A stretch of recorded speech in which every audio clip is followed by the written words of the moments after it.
ಎಲ್ರಿಗಿಂತ Impress ಆಡಿದ್ ಯಾರು ಗೊತ್ತಾ? Washington Sundar. ಎಂಡಲ್ಲಿ ಏನ್ ಬ್ಯಾಟಿಂಗ್ ಆಡಿದ್ರು ರೀ. ಅವ್ರಿಗೆ ಈ ತರ ಬಿಗ್ ಹಿಟ್ಟಿಂಗ್ ಕೇಪಬಿಲಿಟಿ ಇದೆ ಅಂತ ನಾವು T20 ಕ್ರಿಕೆಟ್ ಅಲ್ಲೂ ನೋಡಿರ್ಲಿಲ್ಲ. ಅದನ್ನ ಟೆಸ್ಟ್ ಅಲ್ಲಿ ನಮಗ್ ತೋರಿಸ್ಕೊಟ್ಟಿದ್ದಾರೆ. ಇಂಗ್ಲೆಂಡ್ ಸೆಕೆಂಡ್ ನ್ಯೂ ಬಾಲ್ ಬೇಗ ಮುಗಿಸ್ಬಿಡ್ತಾರೆ ಅಂತ ಹೇಳಿದಾಗ ಕೌಂಟರ್ ಅಟ್ಯಾಕ್ ಮಾಡಿ 4 ಆಕರ್ಷಕ 6ಗಳನ್ನ ಹೊಡಿತಾರೆ. ಇನ್ ದ ಪ್ರೋಸೆಸ್ ಅವ್ರು ಇನ್ನೊಂದು ಅರ್ಧ ಶತಕ ಹೊಡಿತಾರೆ ಅಂತ ಹೇಳಿದ್ರು ಕೂಡ ಪ್ರಸಿದ್ಧ ಕೃಷ್ಣ ಜೊತೆ ಲಾಸ್ಟ್ ವಿಕೆಟ್ಗೆ 39 ರನ್ ಬರುತ್ತೆ.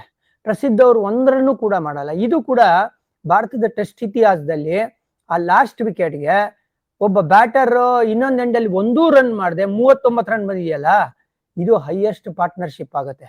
396 ಮಾಡಿದ್ಮೇಲೆ ಟೀಮ್ ಇಂಡಿಯಾ ಟಾರ್ಗೆಟ್ ಕೊಟ್ಟಿರೋದು ಇಂಗ್ಲೆಂಡ್ ಏನ್ ಹೇಳಿ 374. ಫಸ್ಟ್ ಟೆಸ್ಟ್ ಅಲ್ಲಿ 373 ಕೊಟ್ಟಿದ್ರು, ಅದನ್ನ ಚೇಸ್ ಡೌನ್ ಮಾಡ್ಬಿಡ್ತಾರೆ ಇಂಗ್ಲೆಂಡ್.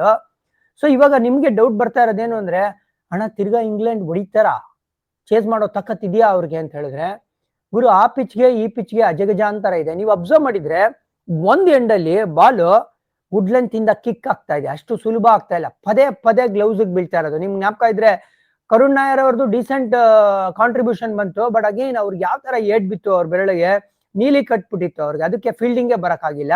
ಅವ್ರು ಔಟ್ ಆಗಿದ್ದು ನೋಡಿದ್ರೆ ಹಿಂಗ್ ಎಗರಿ ಗ್ಲೌಸ್ ತಾಕ್ ಹೋಗ್ತಾ ಇದೆ. ಸೊ ಒಂದ್ ಎಂಡಿಂದ ಆಲ್ಮೋಸ್ಟ್ ಅನ್ಪ್ಲೇಯಬಲ್ ಆಗ್ತಾ ಇದೆ ರೈಟ್ ಹ್ಯಾಂಡರ್ಗೆ ಅಂತ ಸ್ಪೆಸಿಫಿಕ್ ಆಗಿ ಹೇಳ್ತಾ ಇದೀನಿ. ಬಟ್ ಅಗೇನ್ ಡಕೆಟ್ಗೂ ಸುಮಾರು ಸತಿ ಗ್ಲೌಸ್ಗೆ ಬಿದ್ದಿರೋದು. ಸೊ ಒಂದ್ ಎಂಡಲ್ಲಿ ಟೀಮ್ ಇಂಡಿಯಾ ವಿಕೆಟ್ ತೆಗಿಯಕ್ ನೋಡ್ತಾರೆ, ಇನ್ನೊಂದ್ ಎಂಡಲ್ಲಿ ಸ್ವಲ್ಪ ಕ್ವೈಟ್ ಆಗಿ ಇಡಕ್ಕೆ ನೋಡ್ತಾರೆ. ಆಮೇಲೆ ನನಗೆ ಇಷ್ಟ ಆಗಿದ್ದೇನಪ್ಪಾ ಅಂತ ಹೇಳಿದ್ರೆ, ಬಾಲ್ 1 ಇಂದ ಒಂದು ಕ್ಲಿಯರ್ ಕಟ್ ಸ್ಟ್ರಾಟಜಿ ಇತ್ತು ಟೀಮ್ ಇಂಡಿಯಾ ಬೌಲಿಂಗ್ ಮಾಡುವಾಗ.